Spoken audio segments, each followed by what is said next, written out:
कैसा का मंडली, आज हम इन्फिनिक्स का GT20 Pro फ़ोन टेस्ट कर रहे हैं आपके लिए। एक्चुअली टेस्ट नहीं कर रहे, हम 1 साल से इसको यूज़ कर रहे हैं और आपके लिए लाए हैं ये वीडियो। और आप गेमर हो तो ये वीडियो को एंड तक देखिए, बहुत सारे आपको हिडन चीज़ें मालूम पड़ेंगी इस फ़ोन के बारे में।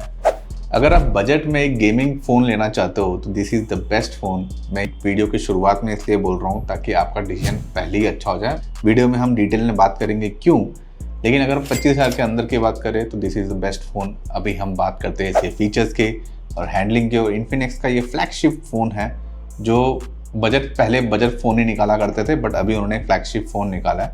तो चलिए समझते हैं इस फ़ोन के अंदर क्या क्या है। मानना पड़ेगा इन्फिनिक्स का ये फ्लैगशिप फ़ोन दिखने में थोड़ा यूनिक है, बट कहीं ना कहीं आपको ये नथिंग फ़ोन का रिमाइंड भी कराएगा, क्योंकि ये जो इन्होंने डिज़ाइन थोड़ा सा मेरे ख्याल से इंस्पायर हुए नथिंग फ़ोन से। डिज़ाइन की बात करूं तो आपको बहुत अजीब सा फीलिंग आएगी, क्योंकि ये 3 फ़ोन की डिज़ाइन लगते हैं मेरे को।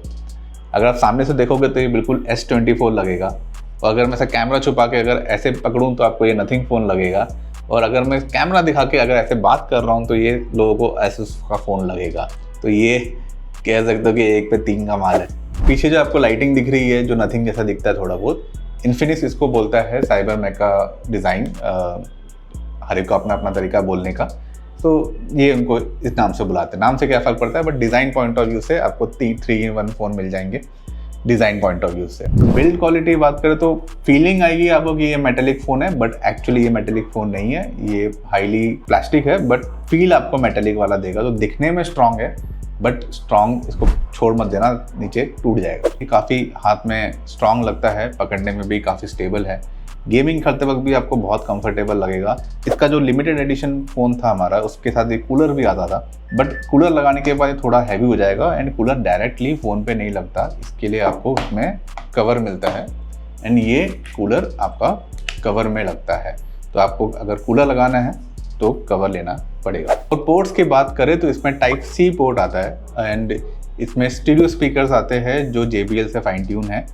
और जो इसमें सबसे यूनिक चीज़ आती है जो मेरे को अच्छी लगती है, इसमें IR ब्लास्टर भी आता है, जो कि आजकल सारे फ़ोनों में नहीं आते, बहुत कम फ़ोनों में आता है। पहले ये एक्चुअली हर फ़ोन में आता था। IR ब्लास्टर से बेनिफिट क्या है, इसका इनबिल्ट ऐप है जिसमें आप कोई भी IR कंट्रोल डिवाइस जैसे आपका टीवी, फैन या फिर जिसमें भी IR सेंसर लगे उसको आप इस फ़ोन से कंट्रोल कर सकते हैं। सो IR ब्लास्टर से एक बेनिफिट ये हो जाता है कि आपको मल्टीपल रिमोट्स नहीं चाहिए, आप एक ही फ़ोन से अपने घर के डिवाइसेस भी कंट्रोल कर सकते हैं। अब बात करते हैं सबसे इंपॉर्टेंट चीज़ की, वो है इसका डिस्प्ले। देखिए 25,000 के फ़ोन में आपको, इनफैक्ट 25,000 से भी कम का फ़ोन नहीं है, एक अच्छा डिस्प्ले गेमिंग के लिए बहुत इंपॉर्टेंट है। और इसमें आता है 6.78 इंच का AMOLED screen full HD plus, जो कि 1080x2436 पिक्सल तक सपोर्ट करता है। रिफ्रेश रेट जो है इसका 144 हर्ट्ज तक है, एंड ये एक्चुअली 1300 निट्स तक भी आपका पीक ब्राइटनेस दिखाता है। तो इसका मतलब क्या होगा, इसका मतलब ये होगा कि आप इसको इंडोर में गेम खेलिए या आउटडोर में खेलिए, ब्राइटनेस आपका फुल मिलेगा और गेम खेलने में फुल मजा है। एक चीज़ जो इन्फिनिक्स ने बहुत अच्छा किया है, मेरे को एक्चुअली थोड़ी हैरानी भी होती है कि एक फ़ोन जो 25,000 के अंदर मिल रहा है उसके अंदर उन्होंने 2 चिप लगा के दी है। एक स्पेशल किया है गेमिंग के लिए और एक स्पेशली किया है उन्होंने अपने डिस्प्ले के लिए, जो कि इस कॉस्ट पे मेरे को थोड़ी हैरानी हुई, लेकिन इन्होंने बहुत अच्छा काम किया है। बात करें इसके प्रोसेसर की, तो इसमें जो मेन प्रोसेसर है वो है मीडियाटेक का Dimensity 8200 अल्टीमेट, जो कि 4 नैनोमीटर का आता है, एंड एक पिक्सेलवर्क का X5 टर्बो चिप आता है जो कि गेमिंग ऑप्टिमाइजेशन के लिए बेस्ट है। यही एक चीज़ जो उन्होंने बहुत अच्छी की है कि इस प्राइस पे 2 अच्छे चिप एक फ़ोन के अंदर पैक करके भेजा है। प्रोसेसर की बात हो ही रही है, तो अगर आप कंपेयर ही करना चाहते हो प्रोसेसर को, तो इसको आप स्नैपड्रैगन 7 जनरेशन के जो फ़ोन्स आते हैं जो नॉर्मली 30,000 अबव आते हैं उससे कंपेयर कर सकते हो इसका प्रोसेसर इस प्राइस पे। अब बात करें इसकी स्टोरेज और रैम की, तो इसमें 2 वेरिएंट आते हैं। एक होता है 8GB रैम के साथ और एक आता है 12GB रैम के साथ।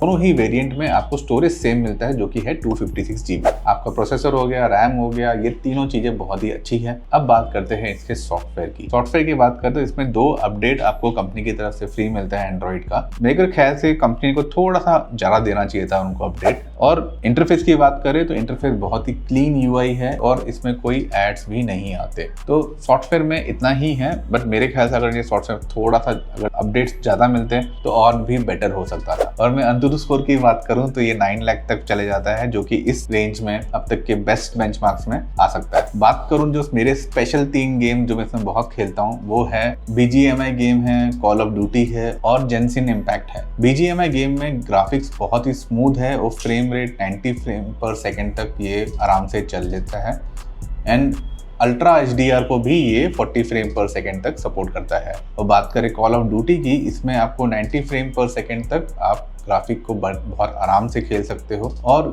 जेंशिन इम्पैक्ट में भी आप 60 फ्रेम तक आराम से विदाउट एनी इशू गेम को एंजॉय कर सकते हैं। इस फ़ोन में डेडिकेटली गेमिंग मोड्स आते हैं जो कि आप अपने हिसाब से कस्टमाइज भी कर सकते हैं। बाय डिफ़ॉल्ट इसमें 3 मोड आते हैं, एक है x boost mode, e sports mode और बाईपास चार्जिंग। जो बाईपास चार्जिंग वाला मोड है उसमें एक्चुअली जब आप चार्ज पे लगाओगे तो फ़ोन एक्चुअली चार्ज नहीं होता, लेकिन जो पावर है वो डायरेक्ट पावर से मिलता है। इससे आपका फ़ोन गर्म नहीं होता खेलते वक्त और आपको ज़्यादा देर तक आप गेम खेल सकते हैं। बाकी मोड्स को भी आप अपने हिसाब से कस्टमाइज़ कर सकते हैं। जैसे कि एक्स बूस्ट मोड पे आपको बैटरी सेविंग मोड मिल जाता है, स्टैंडर्ड परफॉर्मेंस मोड मिल जाते हैं। ई स्पोर्ट्स मोड में जो नोटिफिकेशंस है और जो आपके डिफरेंट मैसेजेस आते हैं उन सबको वो म्यूट कर देगा, जिससे कि आपको गेम खेलते वक्त कुछ डिस्टर्बेंस ना हो। गेम्स की बात हो रही है वो भी मोबाइल पे, तो आपका एक दिल में सबसे इंपॉर्टेंट क्वेश्चन आता है कि ये बैटरी कितना तक चल जाते हैं। क्योंकि इसमें बाईपास मोड है तो आप ऑफ कोर्स डायरेक्ट चार्ज लगा के भी खेल सकते हो, लेकिन अगर बैटरी मोड पे खेलते हो और हाई परफॉर्मेंस में खेलते हो तो 3 से 4 घंटे फ़ोन आराम से चल जाता है। बट अगर आप हाई परफॉर्मेंस में खेल रहे हो तो हो सकता है कि आपका फ़ोन थोड़ा सा गर्म हो। इसके लिए जो उनका कूलर आता है कवर के साथ, ये आपका बहुत हेल्पफुल रहेगा। कंपनी के हिसाब से इसमें 5000 mAh की बैटरी आती है जो कि 6 घंटे तक का सपोर्ट कर सकता है, बट मेरे हिसाब से 4 से 5 घंटा हाई परफॉर्मेंस में इज गुड टू गो। अब बैटरी की बात कर ही रहे हैं तो हम चार्जिंग की बात भी कर लेते हैं। इसमें जो USB-C पोर्ट आता है, ये इसमें अच्छी बात है कि कंपनी ने थोड़ा सा कर्व चार्जर दिया है, जिसे खेलते वक्त आपके फ़ोन आपके हाथ में चार्जर वायर ना लगे और आप गेम स्मूथली खेल सके।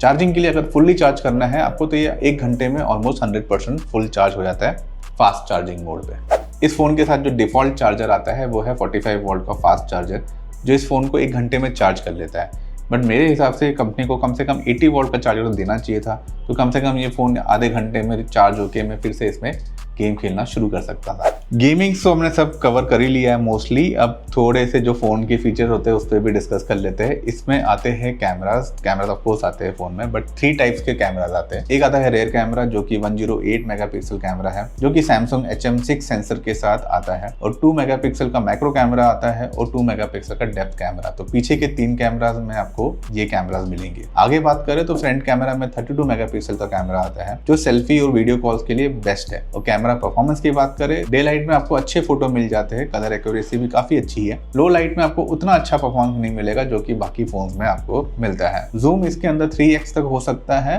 जो कि गुड लाइटिंग के साथ अच्छा काम करता है। अगर लाइटिंग अच्छी नहीं हुई तो जूम का इतना अच्छा आउटपुट नहीं आएगा। एक और चीज जो सबसे मेरे को डिसअपॉइंटिंग लगी कि इसमें वाइड एंगल कैमरा नहीं है, तो अगर अल्ट्रा वाइड एंगल फोटोज मेरे को चाहिए तो इसमें वो सपोर्ट नहीं है। और वीडियो की बात करें तो इसमें 4K रेजोल्यूशन पे वीडियो रिकॉर्ड कर सकते हो 60 फ्रेम पर सेकेंड से, और वीडियो क्वालिटी भी आपका ठीक ठाक है। गेमिंग के अलावा अगर आप हाई रेजोल्यूशन वीडियोस देखना चाहते हो HDR में, क्योंकि इसमें डेडिकेटेड चिप है डिस्प्ले के लिए, तो आपको वीडियो एक्सपीरियंस जो मूवी देखने का मोबाइल में आता है वो भी एनहेंस रहता है कंपेयर टू अदर फोन।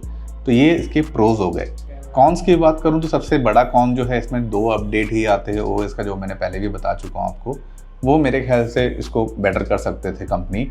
और इसमें वाइड एंगल नहीं है कैमरा का, और उसके अंदर लो लाइट फोटोज खींचोगे तो वो भी इतने कुछ खास नहीं आते हैं। वो जो भी आपको कॉन्स बता रहा हूँ वो ज़्यादातर फ़ोन के रिलेटेड फीचर्स है, गेमिंग रिलेटेड नहीं है। क्योंकि ये गेमिंग फ़ोन है तो ऑफकोर्स कंपनी ने गेम्स की तरफ ज़्यादा फोकस किया है, ना कि फ़ोन के फीचर्स की तरफ। अब मैं फ़ोन के हर छोटे मोटे चीज़ों पे नहीं जाने वाला, क्योंकि ये गेमिंग फ़ोन है। ऐसा नहीं कि मैं इसके फिंगरप्रिंट स्कैनर के बारे में बात करूँ, जो कि हर फ़ोन में आते ही है, जो बाय डिफ़ॉल्ट हर फ़ोन में आते हैं वो आते ही है इसके अंदर। हम लोग इस रिव्यू को इसलिए कर रहे थे ताकि गेमिंग के बारे में आपको फोकस कर सके। अगर आप गेमर हो और आपको गेम्स खेलना बहुत पसंद है तो ये फ़ोन बजट के अंदर बहुत अच्छा है। 25,000 के अंदर आपको नॉर्मल फ़ोन मिल जाते हैं जो कि बाकी कामों के लिए अच्छे होते हैं, बट गेमिंग के लिए ये फ़ोन बेस्ट है इस कॉस्ट में।